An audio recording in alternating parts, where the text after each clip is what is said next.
നവമി ദിനേശ് കൊച്ചിയിൽ നിന്ന് ഏറ്റവും പുതിയ വിവരങ്ങളുമായി ചേരും. നവമി, കൊച്ചിയിലെ സാഹചര്യം ഇന്നലെ വലിയ ആവേശമായിരുന്നു.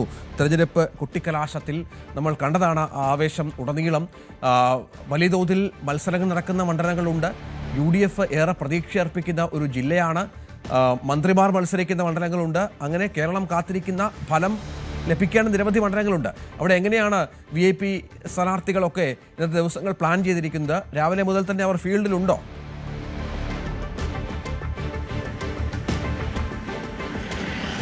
Ranjith, very good morning. ഇന്നലത്തെ കൊട്ടിക്കലാശം അതിഗംഭീരമായി തന്നെയായിരുന്നു എറണാകുളം ജില്ലയിലെ 14 മണ്ഡലങ്ങളിലും നടന്നത്. പ്രത്യേകിച്ച് എറണാകുളം ജില്ലയിലേക്ക് നമ്മൾ നോക്കുമ്പോൾ അതിൽ ഗ്ലാമർ പോരാട്ടങ്ങൾ നയിക്കുന്ന 2 പേർ, ഒന്ന് പ്രതിപക്ഷ നേതാവ് VD സതീശനും മറ്റൊന്ന് മന്ത്രി P രാജീവുമാണ്. പ്രതിപക്ഷ നേതാവിൻ്റെ മണ്ഡലമായിട്ടുള്ള പറവൂരിൽ അവിടെ അതിഗംഭീരമായിട്ടുള്ള കൊട്ടിക്കലാശമായിരുന്നു. വലിയ ജനസാഗരം തന്നെയായിരുന്നു.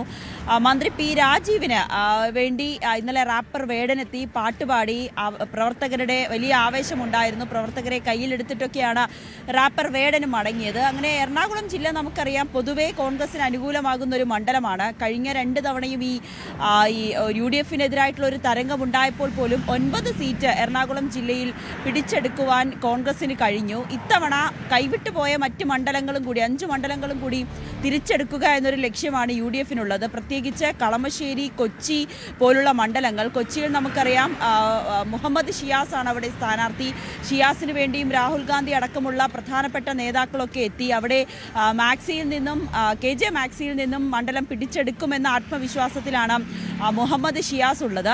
പിന്നീടുള്ളത് തൃപ്പൂണിത്തുറയാണ്. നമുക്കറിയാം കഴിഞ്ഞ വർഷങ്ങളായി മന്ത്രിയായിരുന്ന കെ ബാബുവിൻ്റെ മണ്ഡലമായിരുന്നു.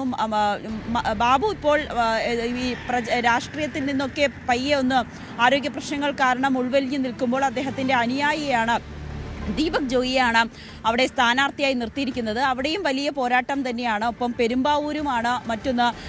ഈ നമുക്കറിയാം എൽദോസ് കുന്നപ്പള്ളിയെ മാറ്റിയിട്ടാണ് മനോജ് മൂത്തേടം വന്നത്. അവിടെയൊക്കെ വലിയ രീതിയിൽ പ്രചാരണമൊക്കെ ശക്തമാക്കിയിരിക്കുകയാണ് UDF സ്ഥാനാർത്ഥികൾ.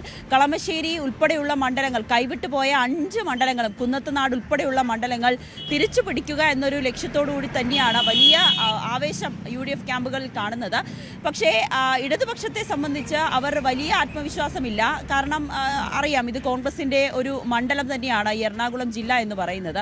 അതുകൊണ്ട് തന്നെ ഇപ്പോൾ ഉള്ള സിറ്റിംഗ് സീറ്റുകൾ നഷ്ടപ്പെട്ടു പോകരുത് എന്നൊരു രീതിയിൽ തന്നെയാണ് അവരും ശക്തമായി പ്രവർത്തിക്കുന്നത്. ഇത്തവണ BJP എല്ലാ മണ്ഡലങ്ങളിലും വലിയ രീതിയിൽ തന്നെ NDA വലിയ രീതിയിൽ തന്നെ വോട്ടുകൾ ഉറപ്പിക്കും, അല്ലെങ്കിൽ വോട്ട് ഉയർത്തും എന്നൊരു വിശ്വാസം തന്നെയാണ് NDA ക്യാമ്പിലുള്ളത്. അതിൽ ഏറ്റവും പ്രധാനപ്പെട്ട കാര്യം 2020യുടെ സ്ഥാനാർത്ഥികളാണ്. ഒന്ന് അഞ്ജലി നായർ തൃപ്പൂണിത്തുറയിലും തൃക്കാക്കരയിൽ അഖിൽ മാരാരുമാണ്. ഇവരുമൊക്കെ വലിയ പ്രചാരണം തന്നെയാണ് കഴിഞ്ഞ ദിവസങ്ങളിലൊക്കെ നടത്തിയത്. അതിൽ തൃപ്പൂണിത്തുറയിൽ BJP ആദ്യമായി നഗരസഭ കൈവരിച്ചതാണ്. പക്ഷെ അവിടെ BJP സ്ഥാനാർത്ഥിയെ നിർത്താത്തതിൽ പ്രവർത്തകർക്കിടയിലും നേതാക്കൾക്കിടയിലുമൊക്കെ വലിയ വിമർശനവും അമർഷമൊക്കെ ഉണ്ടെങ്കിൽ പോലും അഞ്ജലി നായർക്ക് വേണ്ടി അവിടെ പ്രവർത്തനത്തിന് ഇറങ്ങാനൊക്കെ പ്രവർത്തകർ തയ്യാറായിട്ടുമുണ്ട്. അതുമൊക്കെ നമ്മൾ ഉറ്റുനോക്കുന്ന മണ്ഡലങ്ങൾ ഒന്ന് തന്നെയാണ്. എന്തായാലും എറണാകുളം ജില്ല ഇത്തവണ ആർക്കൊപ്പമായിരിക്കും? ഈ കഴിഞ്ഞ തവണത്തെ പോലെ കോൺഗ്രസിന് പൂർണ്ണ ആധിപത്യം ഉണ്ടാകുമോ എന്നതൊക്കെ നമുക്ക് ഇനി അറിയാനായി ഒരു ദിവസങ്ങൾ അല്ലെങ്കിൽ മണിക്കൂറുകൾ മാത്രമാണ് ബാക്കിയുള്ളത്.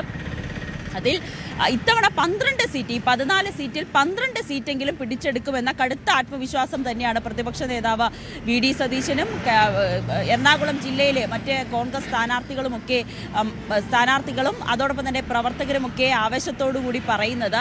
ഒട്ടും ആവേശം കുറയാതെ തന്നെ ഇടത് ക്യാമ്പും സജീവമായി തന്നെ പ്രചാരണത്തിനുമുണ്ട്. തീർച്ചയായും അതാണ് സാഹചര്യം. ഏതായാലും വലിയ തോതിൽ ഉള്ള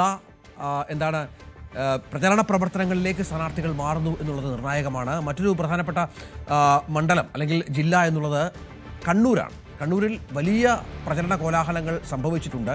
കണ്ണൂരിൻ്റെ രാഷ്ട്രീയ സാഹചര്യങ്ങളൊക്കെ ഇത്തവണ വ്യത്യസ്തമാണ്. CPM വിട്ട 2 പ്രമുഖർ അവിടെ സ്ഥാനാർത്ഥികളായി പാർട്ടിക്കെതിരെ UDF പിന്തുണയോടെ മത്സരിക്കുന്നുണ്ട്. അതൊക്കെ വലിയ ചർച്ചയായിട്ടുണ്ട്. ആലപ്പുഴ ജില്ലയിൽ K സുധാകരൻ ഉയർത്തിയ വിപ്ലവം അതേപോലെ തന്നെ പാർട്ടിക്കെതിരെ കണ്ണൂരിൽ നടക്കുന്നുണ്ട് എന്നത് പ്രധാനമാണ്. കൂടുതൽ വാർത്തകൾക്ക് News 18 Keralam YouTube channel subscribe ചെയ്യുക.